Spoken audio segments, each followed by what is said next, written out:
Agencies Drinking Beers brought to you by Proposify, software that helps you deliver beautiful proposals in the cloud and close more deals.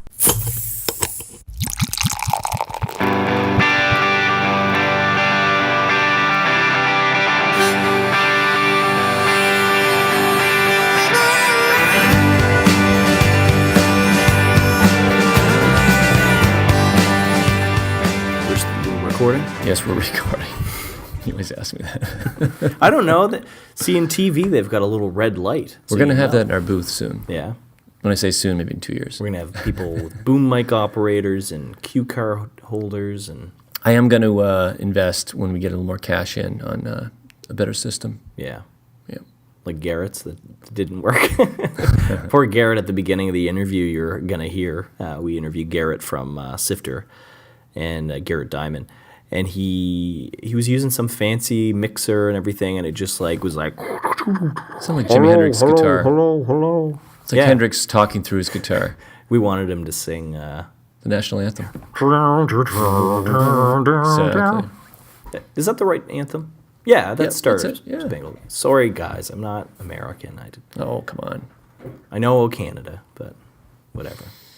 Anyway, you're doing well today? Yeah, I'm doing You got good. your yellow raincoat? Yes, just for you. I wore it just for you. It is rainy and windy. Fall's here. And, it's a bummer because when the rain and wind comes this time of year, all the leaves get knocked off the trees. I was talking with a customer yesterday. Where was he? I forget. I feel like I'm kind of ignorant, but I feel like it was Saudi Arabia or it was somewhere in the Middle East he was talking about. And he was a Brit. And I was telling him, like, I took the ferry in today, and because I was kind of talking to him while I walked. I do, some customer development calls. And every second word of out of his mouth was fuck. So he's just like, I'm like, oh, yeah, I just had a nice little ferry ride. And he's like, that must be a nice way to go to work. I'm in a fucking desert. Just totally miserable in the desert. Yeah. Yeah. Well, poor guy. Grass is always greener. I wouldn't mind some sunshine and sand. Different type, though. A little water would be nice with it. Yes, it would. Cool. So what's on the agenda today? Oh, just a lot of customer calls. We have that those two new fancy templates out there for event management, a business I was in for years. So I'm looking forward to slamming some phones and talking to some folks. Slamming some phones. We just launched two new templates in Proposify. One is event management and the other is catering, and we hope to launch more. We actually found a really good designer locally who has been doing some work with us. She does our blog illustrations. She did some templates. Actually, I did the catering template, so I want to take credit for that.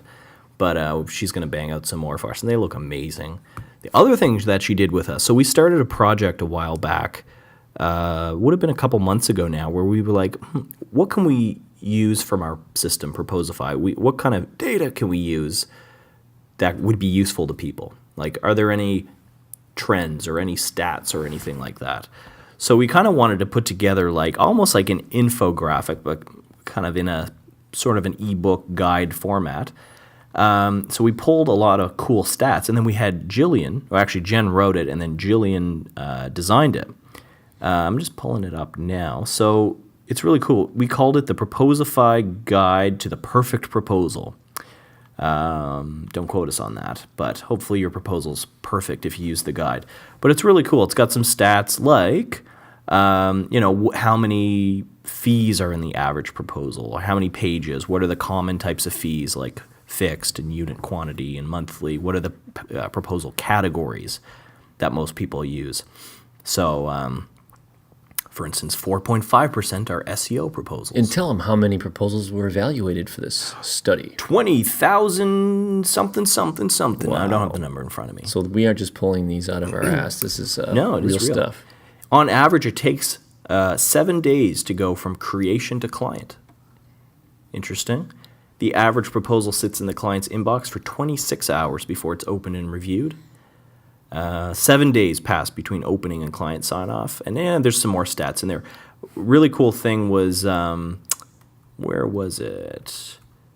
So this was kind of an interesting stat, is people who send one proposal a month, their close rate is lower than somebody who sends 4 proposals a month. So it's like the more proposals you send, not only the more you win, but your actual rate of winning goes up. Okay.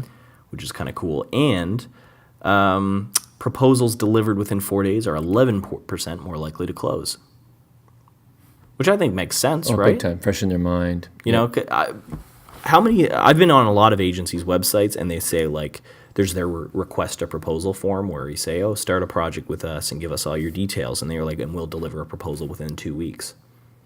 Now, maybe they're just trying to manage expectations and say, you know, it's 2 weeks, but really they'll send it quicker. So you'll be like, oh, it's faster than I thought. But if they really do take 2 weeks to send, that's kind of a long time. I'm guilty. Really? Oh, I remember at Headspace in another agency that, you know, you've got several on the go, and I've had a couple times potential clients call me and say, hey, you getting us that proposal? And you don't want to get to that point. Yeah. You want to be more proactive.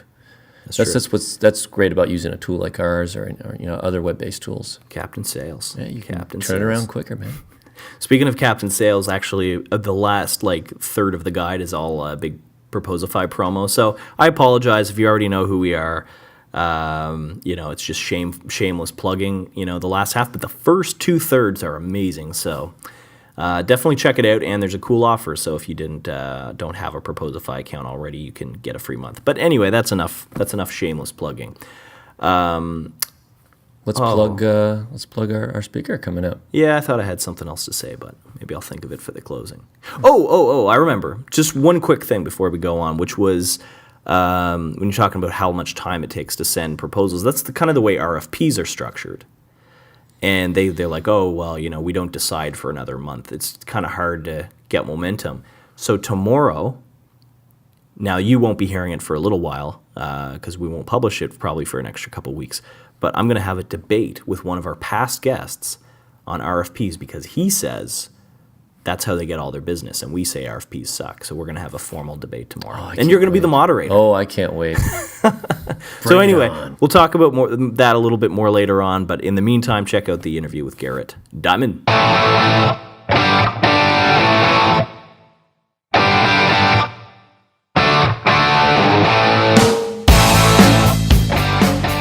I'd like to welcome Garrett Dimon to the podcast today. Garrett is the founder of Sifter, which is a simple bug tracker for nimble teams.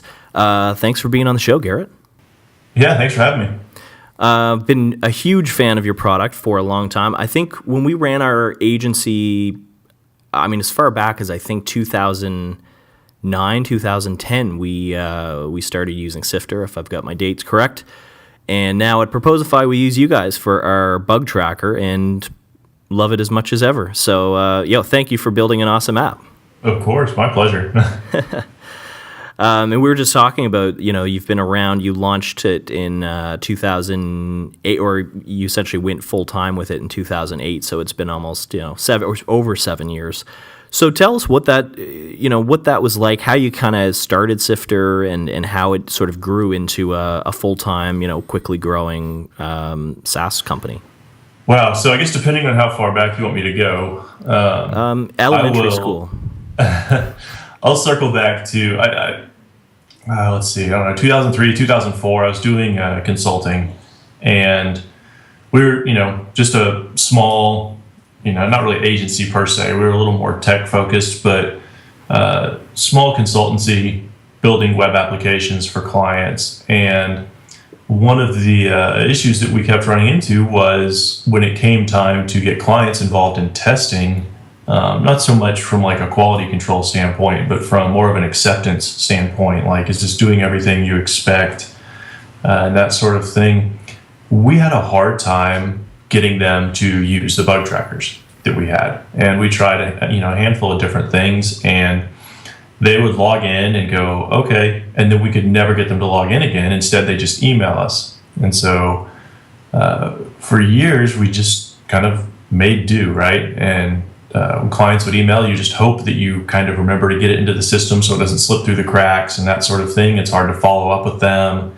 And it just was a nightmare. And basically it boiled down to, all the different bug trackers we tried were great. They had plenty of features. We liked it, but we could never get our clients to use them. They were just too complex or overwhelming, and they weren't, they're great for developers, but not for non-technical people.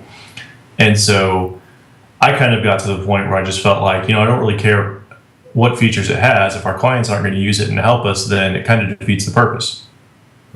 And so life continues. I don't worry about it. It kind of just always bothered me. I thought about launching a bug tracker, but I just wasn't really up for it, and moved on. And so life went on, and just lived without it and made do.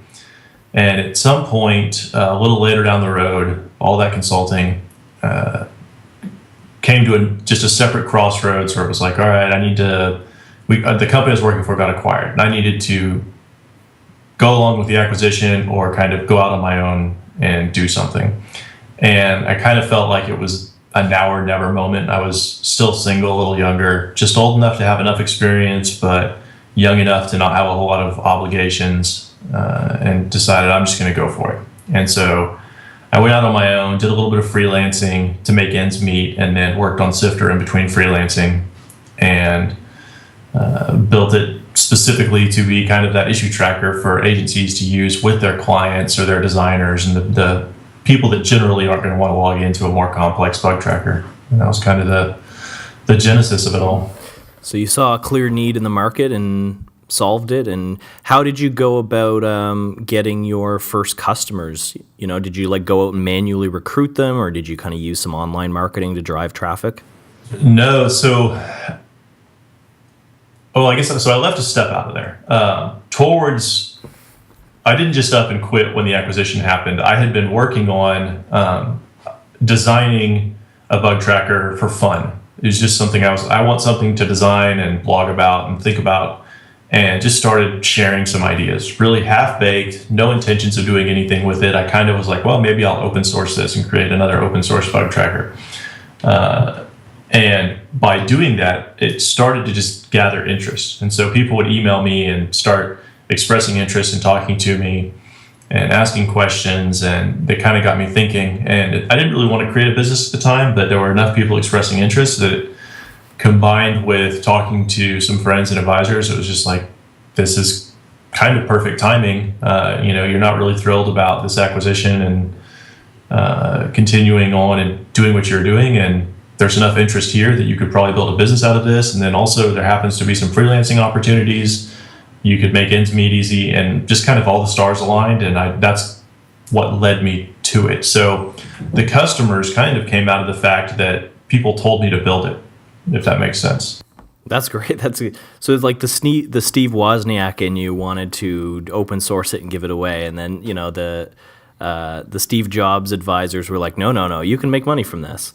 But so it sounds like it was a pretty smooth transition, yeah? Well, it sounds that way. And for the most part, I think it probably was. It felt a lot rougher in the moment, trying to pay bills and switch gears back and forth between freelancing projects and working on Sifter and finding enough time to work on Sifter and do all of that. But all things considered, I guess it was a pretty natural transition. It definitely wasn't, smooth and without its potholes. Yeah. I mean, I just keep comparing it in my head to our journey, which kind of mirrors yours in a lot of ways. I guess the difference was the consultancy we owned and ran and were trying to sell. So we ran a company called Headspace and sold it late last year, but we already kind of had the product out the door and in some hands, but didn't really have a lot of customers. We hadn't quite hit product market fit. So it took there's probably like a year of hell in the transition. But then once we kind of sold the agency and raised money, we at least had a cushion to, focus on the product. But I guess the difference there too is you're a coder yourself, and, you didn't need to necessarily rely on a team, it sounds like, to actually, like, you could do your own freelance and build the product as a side project until it was lucrative enough to quit. Is that right? Yeah, absolutely. I've every now and then reached out and had some friends who are more knowledgeable in certain areas. They've helped with different pieces of it, but for the most part, I just kind of took it and ran with it and figured out what I needed to figure out and learn on the way. Well, one of the things I really like about Sifters, I've looked at, I hope you don't mind me mentioning your competitors, but, I think like Jira is probably, as far as I can tell, probably the most commonly, when you talk to other startup founders and teams, they kind of mention Jira as what they use for issue tracking. personally, I've found it really complicated and just kind of ugly. No offense to the makers of Jira, but yours is just like, it's pretty and it's sleek and it's simple. And that's, it's a nice approach.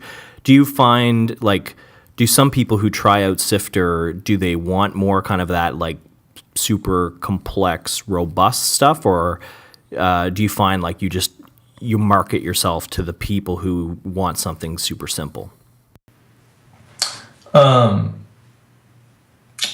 Really, it's a little bit of everything. So the way I started describing issue tracking, I'll just say, really, there's a whole spectrum of things, all the way from dedicated to-do list apps, all the way up to, say, Jira, where it's fully customizable and it's way more than just an issue tracker. And it's kind of the Goldilocks scenario, right? Like, this porridge is too hot, this porridge is too cold, this one's just right. But every single team is so different and so unique, right? Do they have non-technical people on the team, or is it purely developers? And how big is the team? Is the team remote? Is the team all in one place? What kind of code are they working on? Is it a web application? Is it a mobile application? Is it a desktop application? Is it a combination of both? So there's just so many variables for so many different teams that it's very difficult to try and say, not even difficult, it's crazy to say, oh, this app or any app is perfect for every team. Because just, for every person that we get that's like, oh my God, Sifter's a breath of fresh air, I hate Atlassian, Jira drove me crazy. There's somebody else who comes along and says, oh my gosh, this is pathetic, Jira is so awesome, Sifter doesn't measure up. I'm like, well, no, of course it doesn't. That's not our goal. And for plenty of people, Jira is an awesome tool. Like, it's almost fascinating to me, but there are people who really get a lot out of it. Now, they've spent their whole career learning it and, getting familiar with it and getting the most out of it. Yeah. And for the average team, they just don't have, if you have a 5-person team, there's not enough resources there to really get to know a system like Jira and make the most of it. So unless you already have experience with it, it's a little bit of an uphill battle. But for teams that are doing much bigger, more complex things, it's definitely just a solid tool. So with Sifter, what we've really tried to do is just say, hey, if you don't need Jira, or if Jira scares you, intimidates you, then, try something simpler. Yes, it doesn't have as many features. You might have to make some compromises.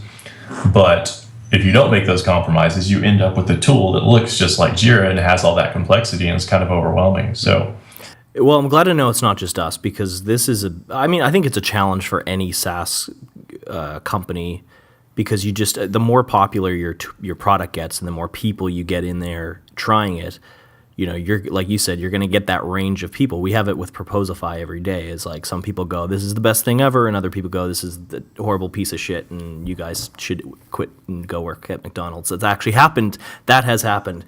You don't want to know what I told the guy who said that. But okay, so let's talk about agencies for a second, because it's called Agencies Drinking Beer, and a lot of the people who listen to this, I find many of the people I talk to, they work in a consulting company or they're an agency owner, but pretty much all of them want to build a product, or they are building a product on the side. I think that's just a natural progression. If you run a web design company, you're going to want to build your own shit and not, just keep building stuff for clients. So I think there's definitely a lot. I mean, I would consider you an authority on the topic of issue tracking and QA. This is a problem that I think agencies have, or anybody building a product, but especially when you've got clients. This becomes a real pain point. I know it did for us at Headspace, was the whole concept of QA testing and bug testing. Because, depending on what kind of methodology you use as a developer, Kevin always laughs at me when I say methodology,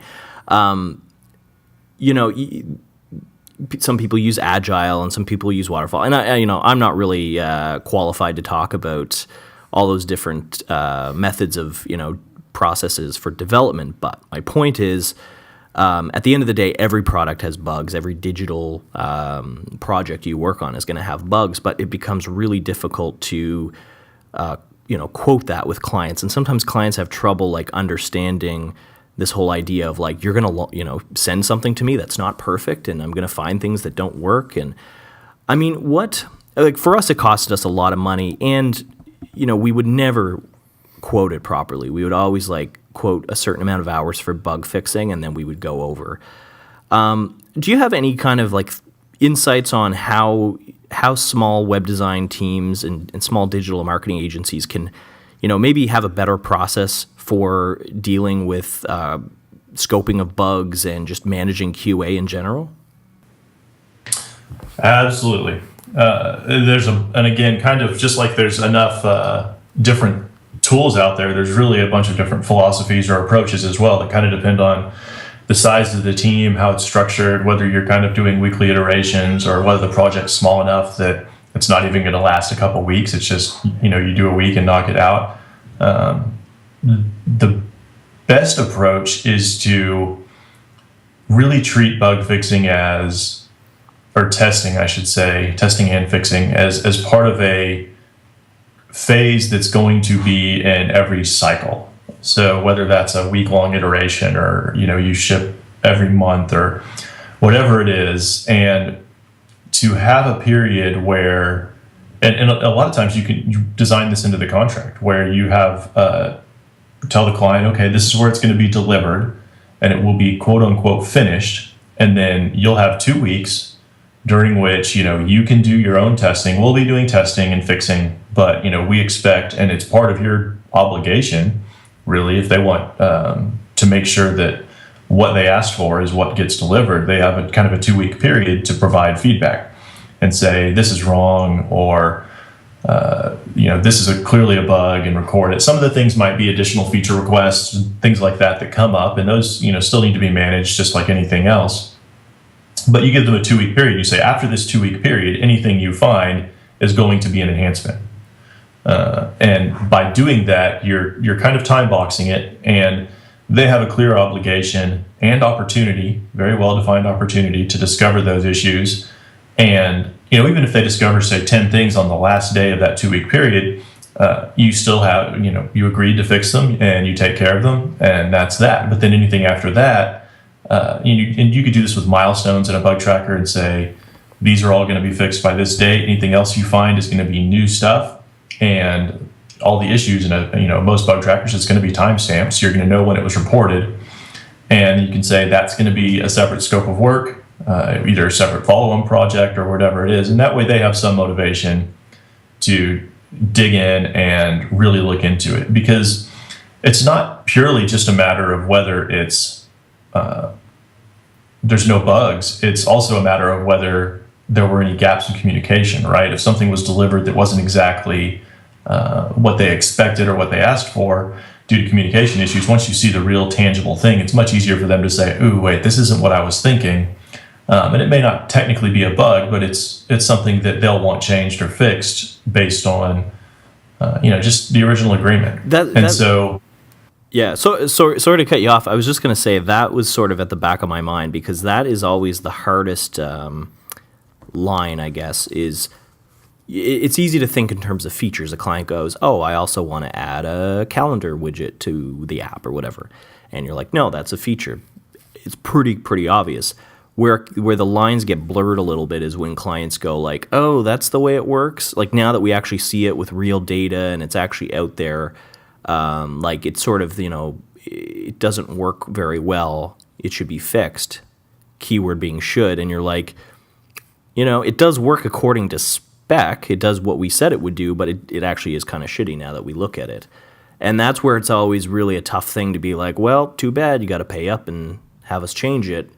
And that's where like it's very, very easy to lose money on fixed project work. Yeah, absolutely. And with something like that too, that's where the benefits come in of having shorter iterations where, say, every Friday you tell your client, hey, we just pushed the latest thing. It's available. Go check it out. Record any issues you find, anything that you think is wrong, even if it's subjective, and then discuss it. You can't, a lot of the in-scope, out-of-scope conversations, I feel like a lot of times people want to just make those conversations go away and just have them, not be an issue. Like there's some software out there that's going to make scope discussions all of a sudden a thing of the past. And like, that's just the nature of project management, right? Like that's going to happen no matter what you do or how you do it.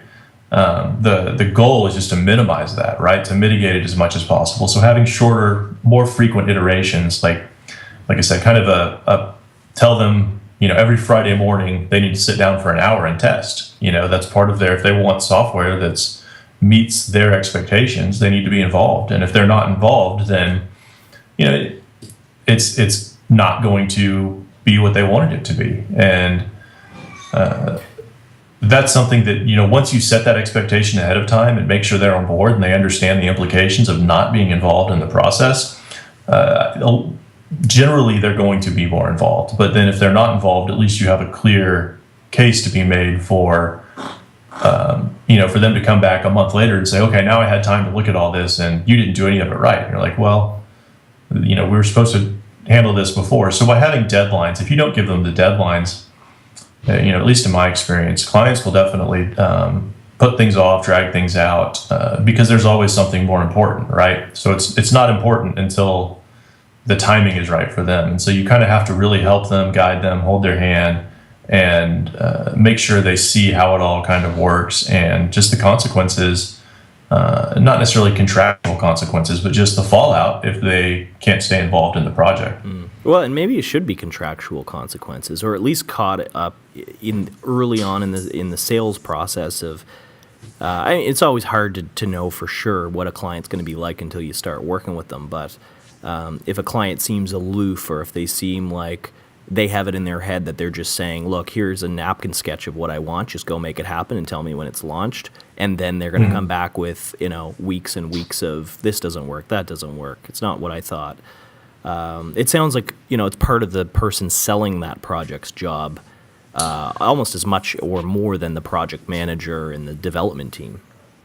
Yeah, it's the project management starts really from the sales process. And I feel like a lot of the times, so much of the web industry has just kind of sprouted up organically, and people have learned, they're self-taught, right? You can teach yourself to program. Like, you don't have any self-taught surgeons, but there's a lot of self-taught software developers. And then you realize, well, I can just build things for people. And so it's really cool how there's no like person that says you can or can't do this. And so you learn and you kind of adapt on the fly. But the result is, what we've got is a lot of people who have learned how to build things, but not how to deliver projects, because they didn't necessarily go through any kind of formal training or work in larger projects to gain the insight and understand what it takes. And so we have a lot of people who like to create things, but aren't as experienced in the project management side of things and how to manage expectations, how to clearly define things and deliverables and set milestones. And that's one of the things that I see a lot from talking to, because Sifter targets smaller teams. And so I see a lot where they kind of ask questions, and it's things that I take for granted just from having worked on all size projects over the last, 15 years now. And I forget that a lot of people don't necessarily have that experience. So a lot of it is, how do you teach people and show them how to delineate these milestones in a project and make sure their clients stay engaged. And if their clients aren't engaged, like, there's things like stoppage fees in contracts, right? So if a client just checks out for 2 weeks and you're on hold, you can't start a new project. It's costing you money, because how do you fill that time with billable work? And so there's a bunch of different things you can do with clients to make sure that that they stay engaged. And testing is just one of those things that, like everything else, it needs to be actively managed, and the client kind of needs to be walked through it. So what are some of those things? One of them is testing, saying, it's part of your job. If we're going to do this project for you, dear client, you need to live up to your responsibilities as well, which is testing.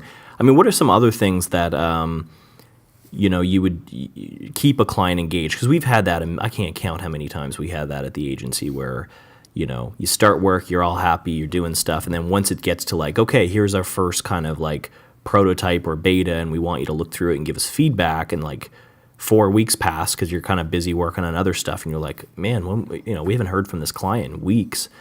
and they're hard to reach, and obviously then it just kills your schedule, like you said, and things go over budget and everybody forgets what the original requirements were.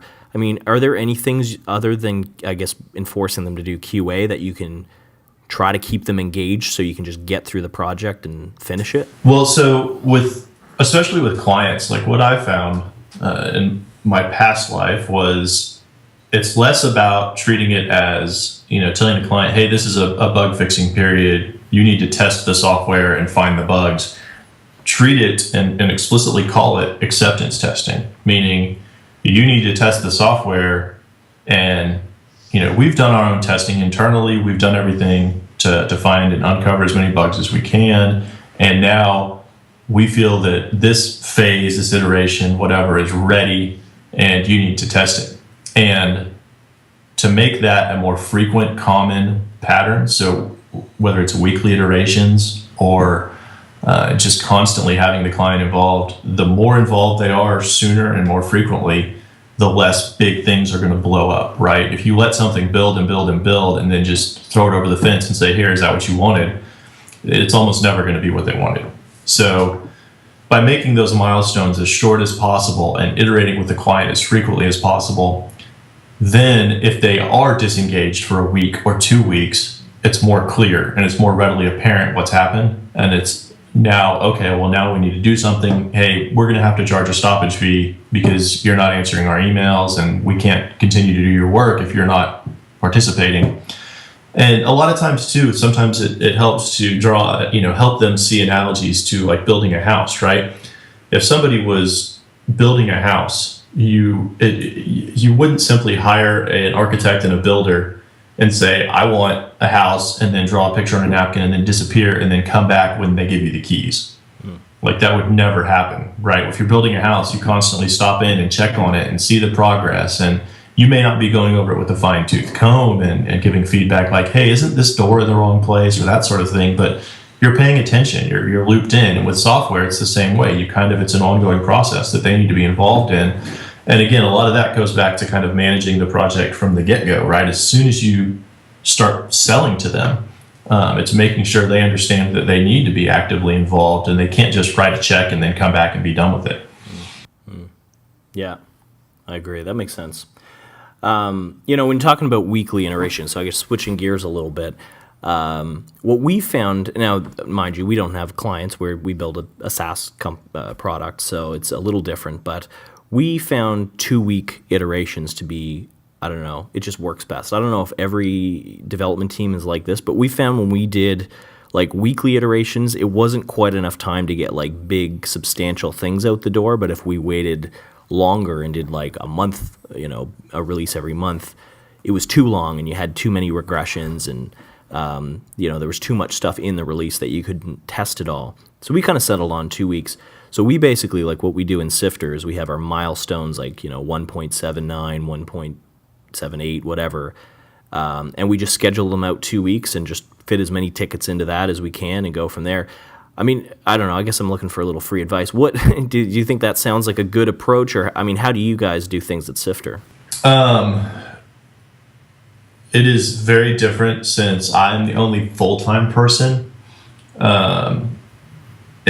It varies based on whether I'm kind of in development mode or planning mode, and when you're your own client and you don't have that approval phase in there, or it simplifies the process, I guess. And since I'm the design, the development, and then I'm thinking about support, it changes. So this kind of goes back to every team is different. I think 2 weeks can be a good cycle. A lot of it depends on your bandwidth, right? If you have 5 people working on something, you can get a lot done in a week. And so it makes sense to probably checkpoint every week, because it's, if you think about something, if you're driving a car 10 miles an hour, you probably, you don't have to constantly be looking straight ahead. You can glance to the side and check but if you're going 100, 150 miles an hour, you need to have your eyes focused and straight ahead, because you can, even the slightest wrong adjustment in course, and you're going to be off in a different direction before you know it. You're way out of off the track or whatever. And so it's kind of the same thing. If you have a big team with a lot of people moving fast, you constantly need to course correct and check and adjust. But if you're a small team moving at a reasonable pace, it's a lot safer to wait a little longer. So it kind of depends on how frequently you need to checkpoint and course correct and make sure you're still on track and you haven't kind of got off in the weeds or whatever. And to me, 2 weeks is really actually a pretty natural way to do it, because if you really break it down into a decent amount of planning and then development and then kind of reviewing and fixing those last few things and ironing it out once you're able to play with it, then it lets you get to the point where you can, towards the end of a week, although you never want to ship on a Friday, obviously, where you can kind of wind it down and either, have it ready to hit ship Monday morning or whatever it is. So whatever really turns into kind of a healthy, natural pattern is what works best. Just knowing that the shorter that pattern is, the better it is. You don't want your patterns to drift on to 3 or 4 months or that kind of thing, because then you kind of get out of the habit of shipping. Yeah. And I've found that once you kind of hit that rhythm and that stride, it really helps to maintain it and keep going and just keep shipping. Because as soon as you back off and let off the gas, then you kind of start to stumble a little bit. At least we do. Yeah, rhythm is a really good word for it. It's, I've talked to some startup founders with bigger teams that say they actually ship like multiple times a day, which seems a little bit much for me. I could see pushing a bug fix or something that's immediately needed, but like pushing little features and tweaks and stuff multiple times a day seems, I don't know, tough to manage. I think that goes back to your team size. And, there are weeks where we'll ship 3 or 4 times in 1 week, depending on either what's been in the queue or what we're working on or whatever. And our release is so quick and simple that if I fix something and it's going to help people, there's no reason not to just go ahead and release it. But a lot of that comes back to really investing a lot of time in that release process and making sure that it's fail-proof, and if it does fail, that it rolls back nicely and that you can handle those kind of things. Or even having, I think it's Etsy has just crazy, release setup where it's very automated and very intelligent, very smart. If it recognizes problems, it raises enough alerts that things get fixed real quick. But it totally depends on the team and kind of, what feels best for you. Yeah, that's good advice. One thing, just moving on before we leave, I wanted to kind of give you a little plug for a book that I saw that you wrote called Starting and Sustaining. Do you want to tell us a little bit about that? Yeah, so through this process with Sifter, I've tried to share a lot of kind of what I've learned and what we've been working on. I try to be as transparent as possible. It's really hard to build stuff and also circle back and write about it and still be spending enough time building stuff. But having had a lot of conversations with people, I just decided, I kind of need to take a break and spend a few months and organize all these thoughts. And so I put together the book, and a lot of it is focused.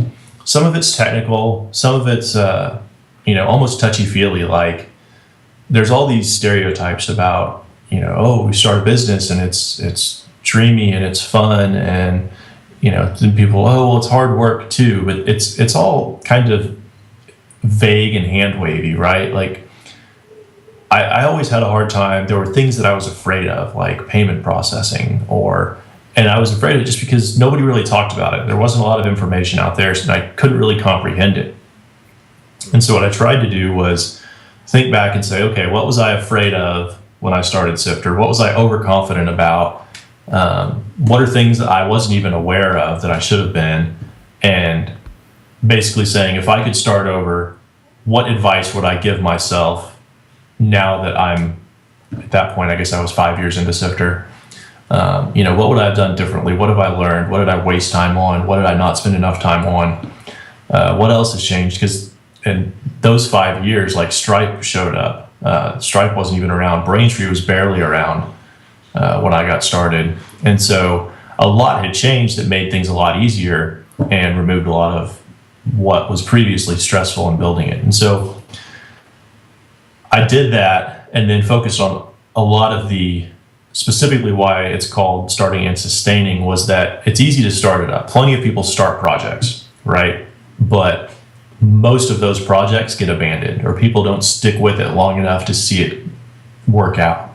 And a lot of that is simply just recognizing that it's not going to happen overnight, kind of resetting your expectations that as long as you stick with it and you're kind of really thinking it through and not just kind of jumping from half-baked project to half-baked project, it can work out. But so many people expect that I'm going to build something, I'm going to launch, and then overnight it's going to pay all my bills. And then people, and a lot of times you hear about the dramatic, I'm going to quit my job and start a company. You're like, well, you don't want to do that. And like, even in my case, like I quit my job to start Sifter, but I quit my job with a bunch of freelance projects lined up. And so helping people see just kind of the more realistic side of how it all works, and that it's not just magic and butterflies and, fast company stories about companies that just took off and everything went perfectly. And because it's not like that.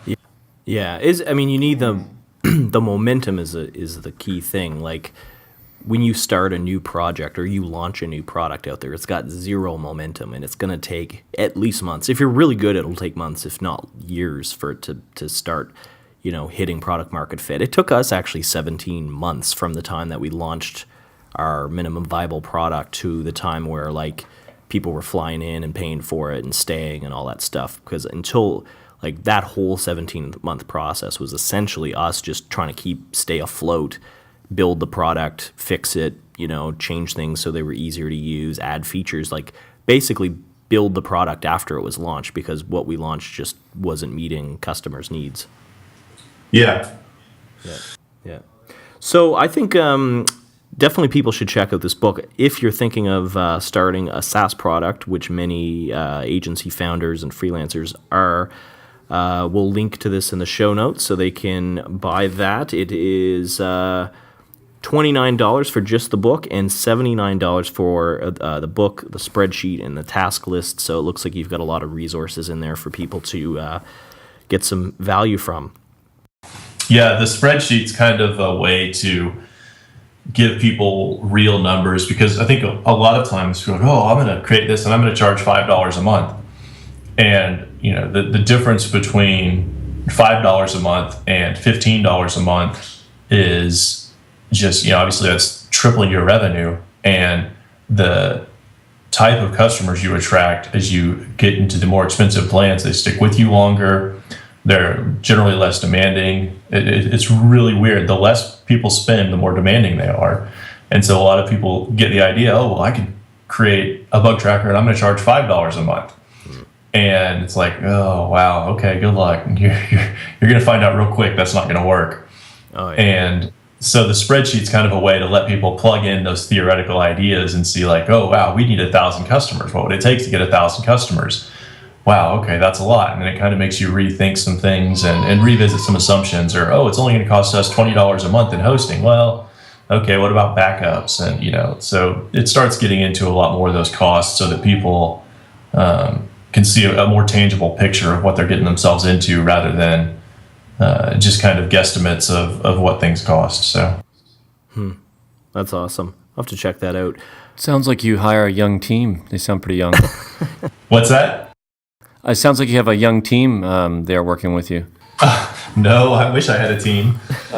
I could just hear the baby in the background. Oh no. Jeez, you can hear her? Yeah, that's through a closed door, so. Yeah, no, it's good. We all work from home. Yeah, we've all been there, man. Yeah.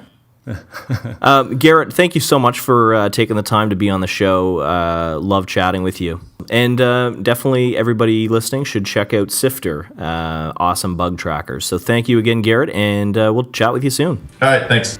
All right, best of luck. Cheers.